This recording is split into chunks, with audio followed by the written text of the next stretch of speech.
Welcome to our high country adventure. In the last video, I was joined by my brother Caleb as we loaded up on supplies and climbed high into the mountains, chasing cooler temps and scenic mountain trails as we adjusted to thin air at 10,000 feet above sea level. Utah immediately surprised us with rare wildlife sightings, jaw-dropping views, and an occasional challenge for the Grizz, our Magnuson supercharged Tundra. The first leg of this journey was already incredible, but little did we know, the best was yet to come. So buckle up and ride along.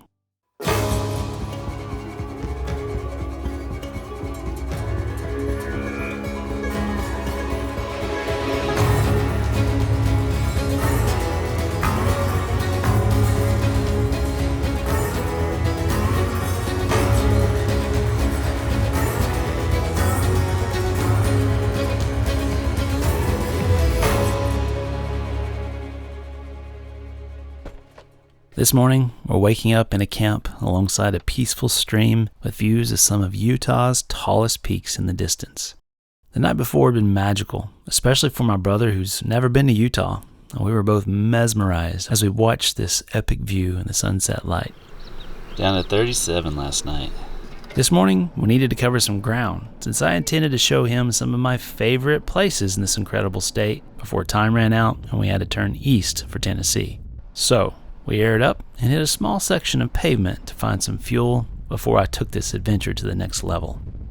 I just gotta say, the supercharger in these mountains, I mean the fact that I can accelerate up this climb with a fully loaded trailer behind me, all the gear at 10,600 feet. Such a welcome change. I love the 4Runner. I love the GX. Kind of hard to compare, isn't it? I think I love this a little bit more. It's handling it like a champ. I mean, man, there's like no, it doesn't seem like it's lacking for power at all. Oh, I'm holding back, honestly. I'm holding back. I will say the only thing that I have to keep an eye on is the transmission temps, which we knew with from 2019 to 21, they deleted the transmission cooler, and it's right there. Like I see 250, 260 sometimes, so I got to manually shift just to kind of keep it happy. We'll eventually add a transmission cooler in, but it's doing the job. It's doing the job. I just got to up the frequency of the fluid change for right now. But golly, when it comes to power, it's a trade-off on size. Can't do as many trails, but I like it. Cover some ground. With our time ticking away, we took the opportunity to snag some quick and easy food in town, though the jury was out on if it would be worth the premium. All right, little stop here in Camas for fuel and hopefully a delicious quarter-pound, $8 corn dog. Better be worth it. First. No sauce? No. I need untainted by anything. Untainted. Else. All right, let's see. That's pretty good. Is that worth $8? 8 of my dollars? 8 of your dollars. Totally worth it. The way they've deep fried it has a nice crisp crunch to it. Oh, wow. And the honey kind of sets it off too. I would have never thought to put honey on it. I don't know what it is. That little sweet with the crunch. That is dang good. Yeah. Wow. And that is a big corn dog too. So yeah, I'd say worth $8. All right, if you're in Camas, get you a corn dog co. With our bellies full of what turned out to be a surprisingly delicious corn dog, we quickly found dirt again and began our climb back up in elevation. The best part of this trip was listening to my brother gush with his amazement at the variety of landscapes Utah has to offer. You go around one turn and it's just totally different. You have different types of trees, different types of foliage, just different mountain ranges of all shapes and sizes. Yeah. It really is just, it blows my mind every time. And you talk about, you're always like, what's around the next corner? I get it now. It makes sense. It's addictive, right? It is. Because you just want to keep going. You're like, all right, what's around this corner? Because it could change. It could be totally different. Yeah. The original scroll. He also got a lesson in brutal washboard roads and learned firsthand why airing down can have benefits far beyond just better traction, such as helping you keep your recently consumed corn dogs where they belong. Ugh. Time to air down. It's got like a freaking toy hauler over there. All right, let's air down just a little bit. Take the edge off. For our Tundra build, we usually run 14 psi in our front tires, since it's much lighter on that axle, with about 18 psi in the rears, with all the gear and trailer tongue weight in the back. We're also religious about airing down the trailer, which helps it ride far smoother and keeps the kitchen organized. With a much more comfortable ride, we were ready for today's first installment of Epic Views.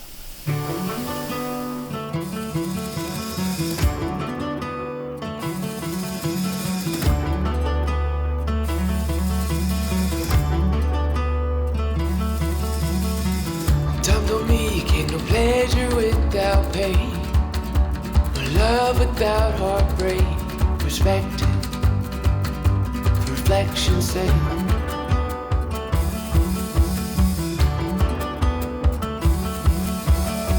When we were young, forever seemed the longest time.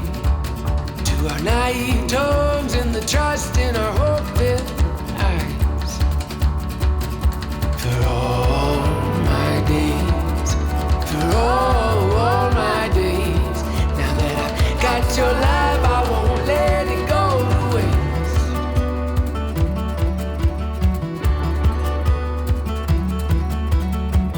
Time was told me we're scared the most of these things we can't control. No, oh, understand the folly of our own, that we dwell on our mistakes. The chances we're too afraid to take, they take their toll.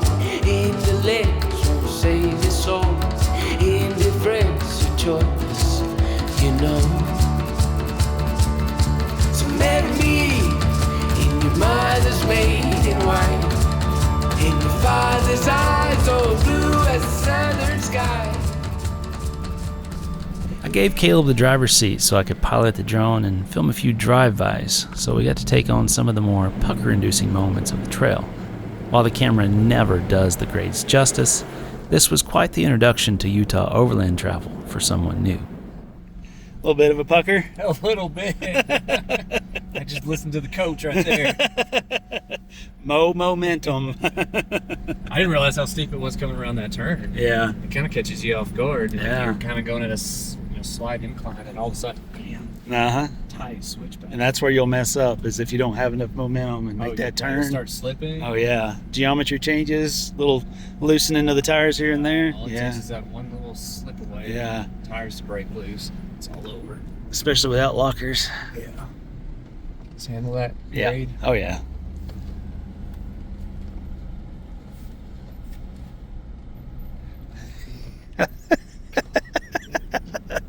That's the thing, man. Like with these rigs, like when I first started driving my 4Runner off-road, you think you baby it because you're scared. You think, oh, like, this car can't do that. Yeah. But they really can do a lot more They can. than you expect. And when one built out like this, like, should handle just about everything.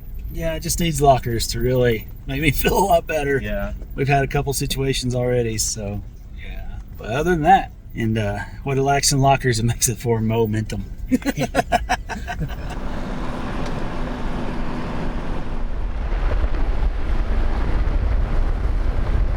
As we rounded the bend, we were met with views of Utah's largest alpine lake. This massive, man-made lake named Strawberry Reservoir sits at about 7,600 feet in Utah's high country and covers roughly 17,000 surface acres. It was originally created in 1913 and later expanded to supply water and recreation to much of central Utah. The cool mountain air and wide open setting make it a favorite spot for boating, camping, and especially fishing. In fact, this reservoir is best known for its cutthroat trout, rainbow trout, and even a landlocked salmon called kokanee salmon. Each fall, the kokanee make their spawning run up the reservoir's tributaries, turning the streams bright red as they return to reproduce. It's one of Utah's most unique natural events and makes this area feel even more like a slice of Alaska in the lower 48.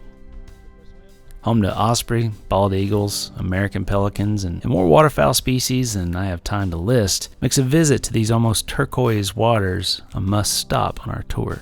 It's crazy to think that in winter, These waters are frozen thick with ice, and you'll often see fishing huts dotting its surface as the braver souls continue their pursuit of its teeming life well into the winter.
Interesting. You see like the green trees dotted against, it's like a white canvas mountain almost. It's a really dangerous spot to be in, driving with this kind of view. I told you I'd drive. It's fun. It's hard when the scenery is awesome and so is the drive, right? Yeah. As we made our way down another section of mountains to connect to the next range, our mild trails and shelf roads quickly took a nosedive as we made our way down. My brother decided to trade his driver's seat for the camera, as the extreme decline made driving a bit more sketchy than he was comfortable with, especially knowing it wasn't his vehicle. Even I was thanking the Lord that we were doing this descent in dry weather, since if this had been even a little bit muddy, we would have been in deep trouble with very little to stop us from going over the edge.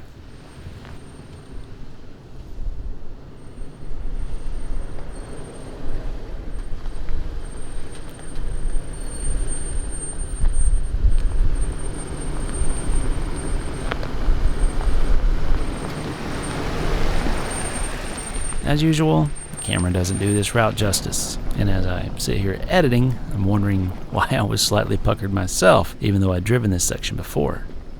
Just keep in mind that if you decide to follow our path using the GPS data we share on Patreon, this will be one of the more ticklish sections of our route.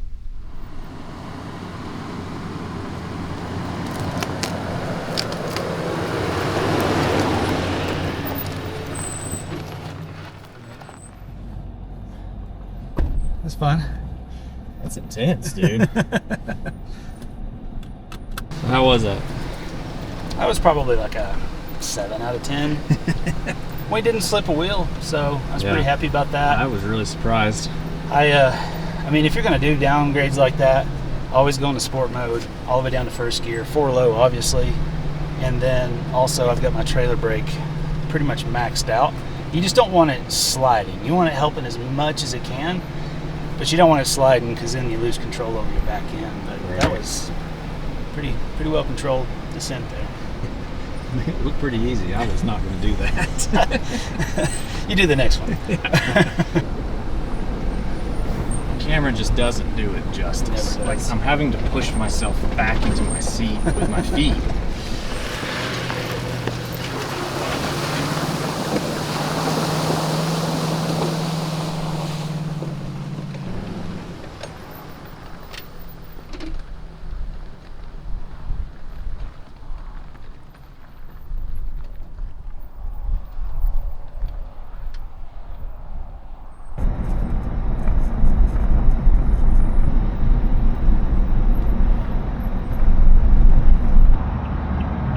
One coming.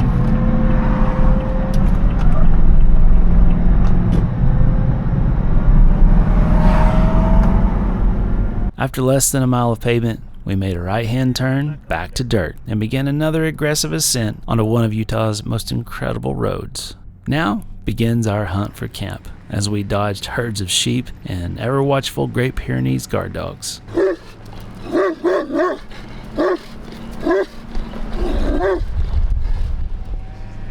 So you see what I've been telling you. It's nothing like it seems. It's what I've been telling you. Oh, you'd learn what I mean if you came. But the risk, are you willing to take?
Well, you're getting to experience the infinite pursuit of the perfect camp.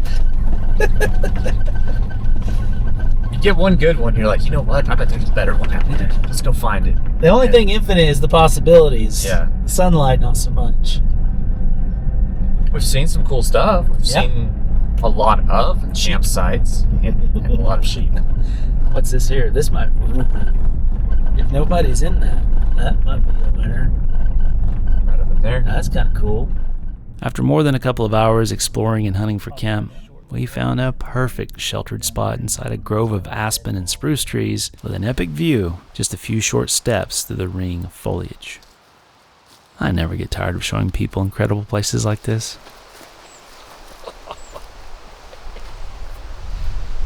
Oh, dude, it's like panoramic.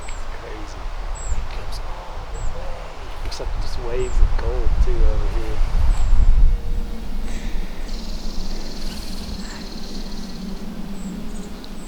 Spectacular.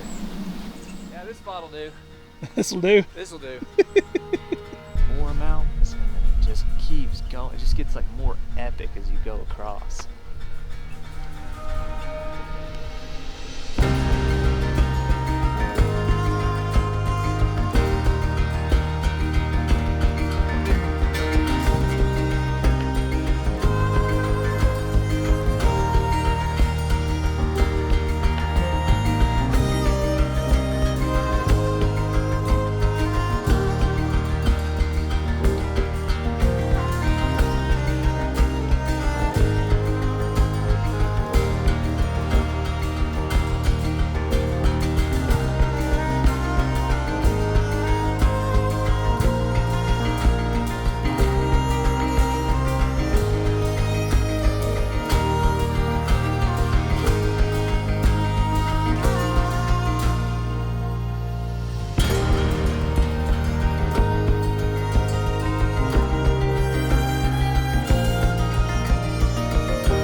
Cheers, sir. Cheers. That's good. That's delicious. I didn't. Oh my gosh, I'm glad I saw that. It exploded on me. About got mustarded. And I like to put my mustard down in the bun so it doesn't get all over my mustache. Nothing worse than a mustardy nustache. I see you're a mustard on top kind of guy. Yeah. I put my mustard inside so it doesn't get my mustache. To each his own. We can't all be right. That's so true. Maybe one day. Touche.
I like to call these heart attack eggs.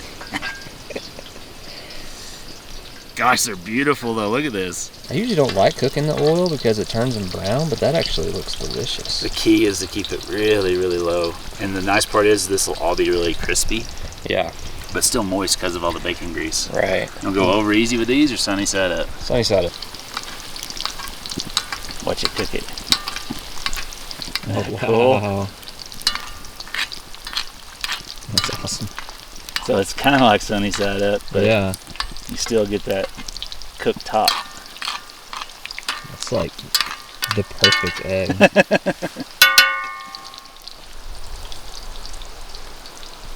Oh, mine are not pretty. We'll film yours. Don't look. Don't look. There you are, sir. May the cholesterol ever be in your favor. Dude, that looks good. There's something about campfire eggs or just eating eggs and bacon out in nature in general. Makes them taste better. I can already tell. All food's better out here. Yeah.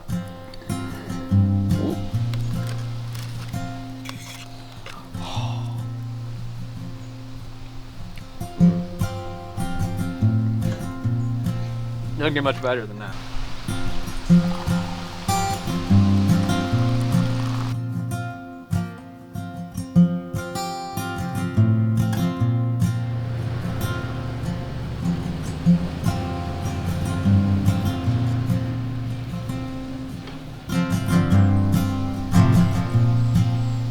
With our time in Utah beginning to run short, we were up early again for a hearty breakfast before continuing on our way. I still had a lot of cool things to show off, and we had a ton of ground yet to cover along my ambitious route. While we pretty much had these trails all to ourselves thanks to the weekday travel, we quickly began to hit some work traffic as massive logging trucks eased their way off the mountain loaded with beetle kill trees. In case you didn't know, bark beetles have reshaped entire forests, leaving behind hillsides of dead pine and spruce. These insects are actually native to North America and have always been present in our forests, but in recent decades their populations have surged. Warmer winters, longer summers, and extended droughts have allowed beetles to thrive at higher elevations and survive through the cold months. Ironically, some well-intentioned forest preservation efforts have also played a role in their successful destruction of nearly 100 million acres of forests in North America. Decades of fire suppression and reduced logging have created dense, uniform stands of mature trees, which are perfect conditions for beetles to spread quickly. Without the natural breaks caused by low-intensity fires, thinning, or mixed-age forests, tight stands of stressed trees become easy targets for infestation. While beetle kill can certainly leave a forest looking lifeless and bleak, it's far from the end. Thankfully, trees are a resilient, renewable resource, and over time, the new growth inevitably takes root in the open sunlight left behind. What looks like total devastation is really just part of the natural cycle of renewal, one that eventually brings balance, diversity, and new life back to the landscape. Hopefully with these lessons learned, we can strike a balance in these forests going forward that combine preservation, resource harvesting, and recreation in a way that makes the most responsible and efficient use of the renewable resources, while still allowing an enjoyable experience when camping under their canopy.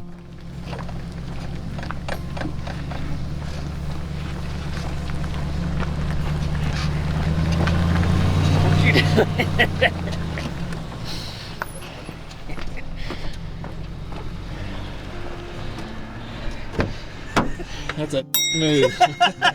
Instead of sucking wind at 10,000 feet. So this kind of brings the conversation about forest management full circle. You can see how they've come in and cut down all of, looks like this is all dead pine from the beetle kill. So that's all going to get to go to use, as opposed to sitting there as fuel for complete, destruction if it was to catch on fire. And then left all the green trees still standing, dropping their seed, dropping their pine cones so they can make more. Right. It's just the life cycle, man. That is a lot of timber. Holy cow. And that looks so much better, not having all that dead stuff just standing up there in the forest side. Wow, this is huge.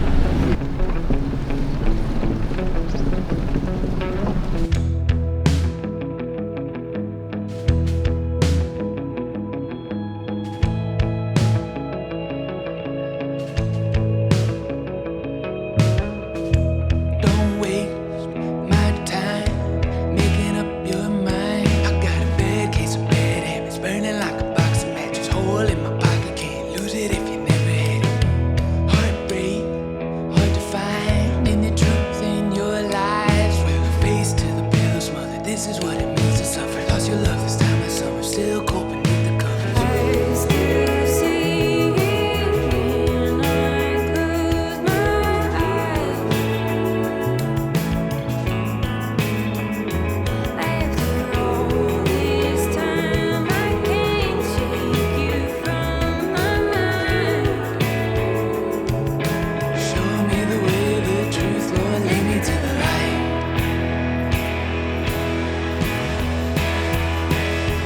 I'm sorry, darling of mine. Missing you helps pass the time. These days, that's all it takes to get by. It's just a burden alone. These times have been taking their toll. Might lose control, yeah. Just can't let go, yeah. Skies are blue, running through greener pastures in the back of my mind. Just me and you, chasing after those better times.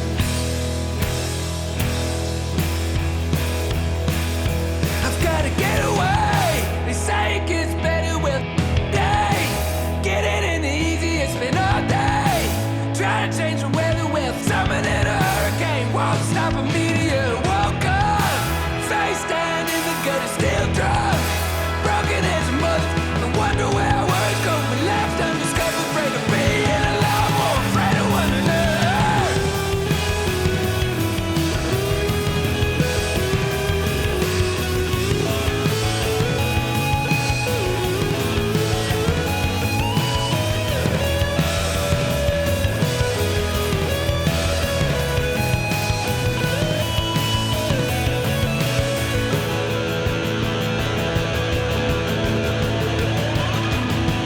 I'm sorry, darling of mine. Missing you helps pass the time. These days, it's all it takes to get by. It's just a burden alone. These times have been taking their toll. Might lose control, yeah.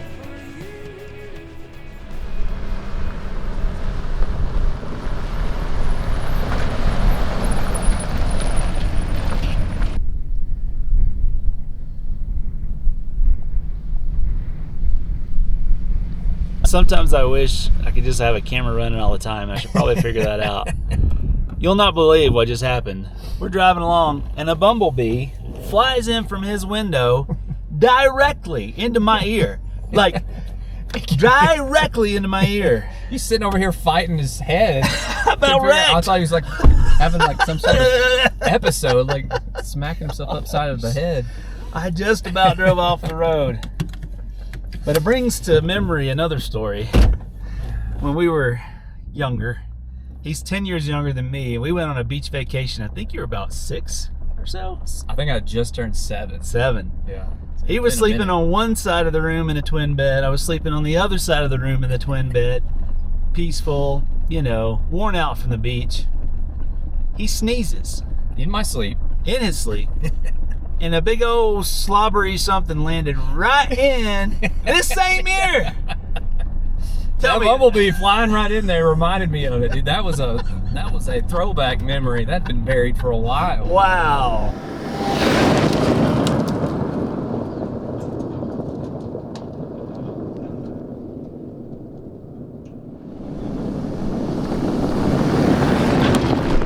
Just going over these like slow little whoops going uphill. Like you expect it to be like this jarring just dip on the other side. The way you've tuned these shocks, like it is just buttery smooth. It's finally dialed, man. Yeah, every one you go over, it's just like, oh, I can go a little faster. I can go a little faster. Yep. I want to stop at this sign right up here. This is the top of the world here. Awesome. Get out for a little opportunity. After checking our schedule and realizing how quickly time had flown by, I had to pull up short on completing this trail and instead turn east to dip into the canyons, since we simply couldn't leave Utah without showing my brother some of the landscape it's most famous for. And so, we aired up and hit the hard roads to a region that has become one of our most favorite places in the world. Wish I'd known you when you were young, riding 3 sheets to the wind towards the sun. Did you dream of, or did you want, from the life set before you were young? I wish I'd known you were strong. Did you run like the devil to the dawn? Were you a sailor? Did you catch the wind? Command the sea, sky, and anchors under them? These are questions I'm asking you, 'cause I don't know you half as well as I think I do. Again, I got a taste of my first time seeing this place through my brother's eyes, which made it exciting in a new way for me. While my full-time job is showing the world beautiful places like this, I don't get to see the reactions over the internet. So bringing family and friends to places like this renews my passion for exploration when I see just how much it affects them.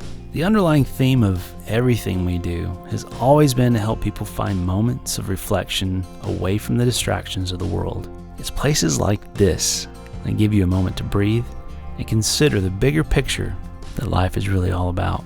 Like taking the time to reconnect with your brother after 15 years of being gone. What? Is that a freaking dinosaur footprint? Yep. No way. Dude. Allosaurus. What? Yep. Dude, that's like one of my favorite dinosaurs. No one really talks about the Allosaurus because it's like this, like a smaller version of the T-Rex. Right. It has longer arms. Yeah, the Temu T-Rex. Yeah. But it's so cool. I know if you watch us religiously, then you know we've been here a few times, but it's that amazing. I have to bring every family member, every friend possible here to see this. Absolutely mind-blowing. After checking the boxes for incredible canyons and dinosaurs, I brought him to the final square for his Utah bingo card. Ancient pictographs and petroglyphs etched and painted into the canyon walls from inhabitants that called these sandstone cathedrals home thousands of years ago. Now, to be honest, I've lost count of how many times I've been here to show people this mysterious storybook of depictions left behind for us to try and decipher. While I enjoy discussing strange lights in the sky and maybe even the possibility of alien life out there, this is actually my favorite mystery to contemplate as we attempt to unravel the stories depicted here. Just a, you know, like, is there a meaning behind it, or is it just a doodle wall? You know? Was it just the kids over here while everyone else was cleaning the meat? Or Yeah. I guess it's anybody's guess, kind of, unless there's a bunch of others to kind of compare it to. Yeah. It definitely makes you scratch your head a little more. Right. You'll see consistent dots across Utah, Yeah. and not sure what that's counting down. We don't know if those are the original likes, you know, you traveled through and you liked it. 1 dot equals 1 like. Like and subscribe. But a pretty consistent theme is these elongated people Yeah. or figures, and like this reaching down to earth to the smaller ones. A lot of them have pecked, like that's the private parts pecked. Some of them have their hearts pecked out, so they're not sure if that was someone cursing them or Yeah. saying that they had deceased or what, or maybe they were afraid that they were spirits and they're trying to kill the spirits. Yeah. What is it painted in? Iron oxide a lot of times, and then the yellows are actually from uranium. So like the yellow cake, you know, the kind of the pigment that comes from uranium. Yeah. Uranium was a common item that they would use to even paint their faces with the yellow. Yeah. But again, it's alpha radiation, not... Well, that would explain the crazy artwork. It could. Radiation poisoning. Radioactive. This one's weird because it looks like it starts here. And it's almost as if the artist decided to make it look like whatever it was went behind the stone and then back out at a different angle. Crap, I ran out of space. And then these are called the rain angels. These are probably the most interesting of all. Lizard. So you'll see this horned figure all across, well, not just Utah, but southwest, and I believe even in other countries. It's a fairly common appearance in the pictograph, petroglyph world. Yeah. So many questions that can't be answered. Yeah. Incredible. Yeah. There's just not words to describe this stuff, you know. It's- Like my vocabulary is not. Yeah. It's not there. So half the time I'm just standing, you know, like dumbfounded. Like I don't even know. I don't even know what to say. Yeah. It gives you chills, honestly, Yeah. to think that there were people here trying to tell you something, maybe. And it's wild that you see similar designs, you know, worldwide, not just Right. here. So what were they trying to say? All right, man. Well, what'd you think of your little taste of Utah? Absolutely mind blowing. I mean, words can't really describe. I know you can use the words incredible, amazing, cool, but really, it's a camera can't capture it. A phone can't take the pictures that accurately describe it. It's you really kind of have to see it for yourself. You know, like all from your videos and everything. Like it's really amazing. But when you see it in person, it does something to your soul. Like when you look at this landscape and you get goosebumps, like that's never happened. You know, looking at trees, you know, or a mountain, until you come here and you see just like how grand and just regal the landscape is. So I really appreciate you letting me come out and explore and taking me around on the grand tour of Utah. Yeah, it's a fair trade because I'm fixing to put you to work driving 3 days back to Tennessee in one of the rigs. So, but no, man, like it's my favorite thing to do nowadays is to bring people out to some of my most favorite places, and you know, let you experience what I experienced the first time that I saw it. You know, and kind of relive that for myself. So I appreciate you taking the time off work to come out here and play around, see some cool stuff, and you know, just sit over there and hold on tight while I'm driving the supercharged truck, all that fun stuff. So Just glad the trailer was back there holding us back. it was still pretty spectacular.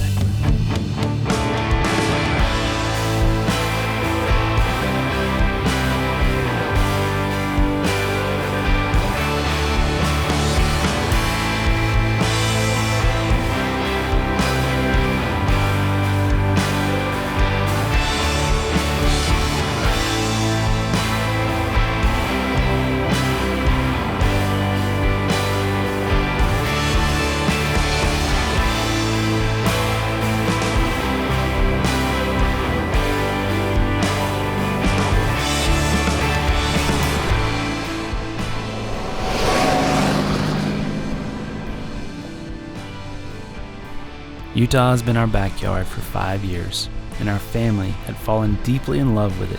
But now, I'm bidding it farewell for now, as my brother and I head back to Tennessee with the rest of the Lifestyle Overland fleet in tow. The past few months have been unbelievably hard behind the scenes, but this time spent in the wilderness with my brother made saying goodbye to our favorite place on earth a little bit easier. Now, my attention turns east to faith, family, friends, and a farm desperately in need of some love as our family begins a new chapter of life in the mountains of Tennessee. We are not done with our adventures here in the West. We simply can't be. Because once you've tasted the wilds of New Mexico, Arizona, Colorado, and Utah, it's in your blood. And it's not a matter of if, but when you'll be back to see what other secrets their expansive wilderness holds. So until next time, remember to stay curious and leave it better than you found it.